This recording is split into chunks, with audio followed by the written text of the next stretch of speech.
আল্লাহ রাব্বুল আলামিন কুরআনুল কারীমের সূরা তাওবার 20 নম্বর আয়াতের মধ্যে বলেন, আল্লাযীনা আমানু ওয়া হাজারু ওয়া জাহাদু ফি সাবিলিল্লাহ। আল্লাহ রাব্বুল আলামিন বলেন, আল্লাযীনা আমানু, যারা আল্লাহর প্রতি ঈমান এনেছো। আল্লাযীনা আমানু, যারা আল্লাহর প্রতি ঈমান এনেছো, আল্লাহর প্রতি যারা ঈমান আনছো। আল্লাযীনা আমানু ওয়া হাজারু, ঈমান আনার সাথে সাথে তোমাদেরকে পরীক্ষা করা হবে। কেমন পরীক্ষা করা হবে? যে ঈমান আনার সাথে সাথে তোমাকে পরীক্ষা করা হবে এইরকম, তোমার ঘর বাড়ি ছেড়ে দেওয়া লাগবে। প্রথম পরীক্ষা কি করা লাগবে? তোমার ঘর বাড়িগুলো ছেড়ে দেওয়া লাগবে। প্রথম পরীক্ষাই হচ্ছে তোমাকে হিজরত করতে হবে। রাসূল সাল্লাল্লাহু আলাইহি ওয়াসাল্লাম মক্কা থেকে মদিনায় হিজরত করছে কি করে নাই? জোরে কয় না। রাসূল সাল্লাল্লাহু আলাইহি ওয়াসাল্লাম মক্কা থেকে মদিনায় হিজরত করেছে। আল্লাযীনা আমানু ওয়া হাজারু ওয়া জাহাদু ফি সাবিলিল্লাহ। প্রথমেই তোমাকে হিজরত করতে হবে, ঘর বাড়িগুলো ছেড়ে দেওয়া লাগবে এবং আল্লাহর পথে জিহাদ করতে হবে। কি করতে হবে? ও বান্দা, আমি তোমার ঈমানের পরীক্ষা নেব যেভাবে আমি ঈমানের পরীক্ষা নিয়েছি সাহাবীদের, যেভাবে ঈমানের পরীক্ষা নিয়েছি আমি নবীদের, রাসূলদের। শুধুমাত্র কালিমা গ্রহণ করার কারণে, শুধুমাত্র কালিমার দাওয়াত দেওয়ার কারণে অনেক নবীকে করাত দ্বারা দ্বিখণ্ডিত করা হয়েছে। সাহাবায়ে কেরাম রাদিয়াল্লাহু তাআলা আনহুদের এমন পরীক্ষার পর পরীক্ষা এসেছে, তাদের জীবন দেওয়া লেগেছে। তাদের শুধু জীবন দেওয়া লাগে নাই, এত কষ্ট করা লেগেছে যে পৃথিবীর ইতিহাসে এই রকম কষ্ট আর কেউ করে নাই। হযরত বেলাল রাদিয়াল্লাহু তাআলা আনহুর নাম শুনেছেন আপনারা। বেলাল হাবশী রাদিয়াল্লাহু তাআলা আনহু যখন আল্লাহর প্রতি ঈমান আনলো, আল্লাহর প্রতি যখন ঈমান আনলো, কাফের মুশরিকরা এমন নির্যাতন নিপীড়ন শুরু করে দিল। উত্তপ্ত মরুভূমির মধ্যে, উত্তপ্ত মরুভূমি গরম বালির মধ্যে বিলালকে চিৎ করে শুয়ে দেওয়া হলো। বিলাল চিৎ হয়ে শুয়ে আছে। কাফের মুশরিকরা মরুভূমির বড় বড় পাথরগুলোকে নিয়ে এসে বিলাল রাদিয়াল্লাহু তাআলা আনহুর বুকের মধ্যে চাপিয়ে দিল। বুকের মধ্যে চাপিয়ে দিল বড় বড় পাথর। এত বড় পাথর চাপিয়ে দিয়ে বিলালকে বলে, বিলাল, তোমাকে মুহাম্মাদের কালিমা ছেড়ে দিতে হবে, এক আল্লাহর দাসত্ব করা যাবে না রে বিলাল।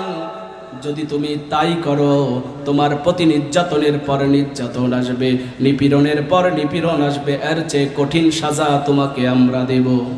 বিলাল বলে, যতই সাজা দাও না কেন, আমি আল্লাহর প্রতি ঈমান এনেছি, আমি আল্লাহর প্রতি ঈমান এনেছি।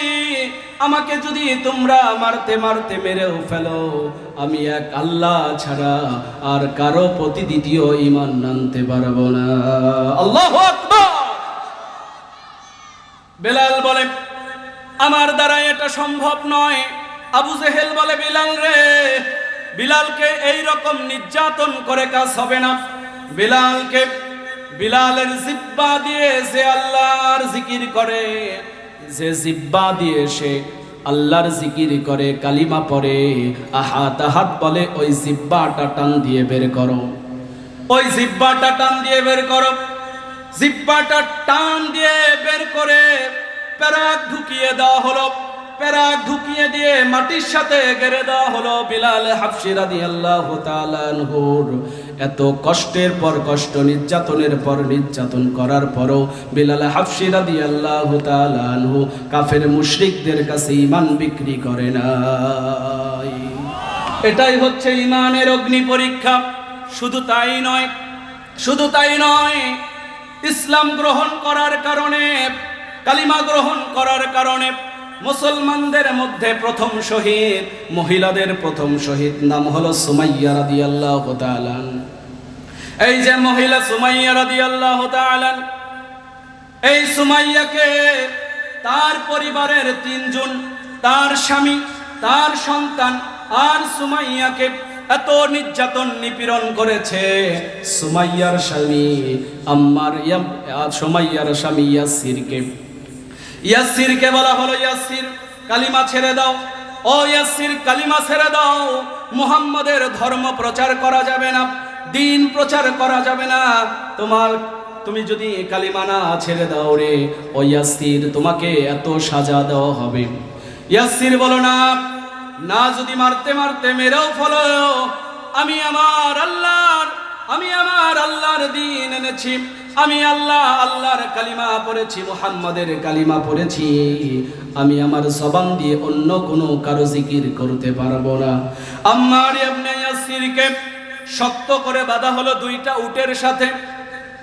উটের সাথে শক্ত করে বাঁধা হলো। এক পাশে একটা উট, আরেক পাশে আরেকটা উট, ডান পা এক উটের সাথে বাঁধা হলো, বাম পা আরেক উটের সাথে বাঁধা হলো। দুই পাশে দুইটা উটগুলোকে হাঁকিয়ে দেওয়া হলো। এমন জোরে আঘাত শুরু করলো উটগুলো ডান এবং বাম পাশে যখন দৌড় মারছে, তার শরীর থেকে দেহ মোবারকটা একবারে ছিঁড়ে খান খান হয়ে গেছে। আল্লাহু আকবার, জোরে বলেন না আল্লাহু আকবার। ইমানের অগ্নি পরীক্ষা হলো এটা, ইমানের অগ্নি পরীক্ষা হলো এটা।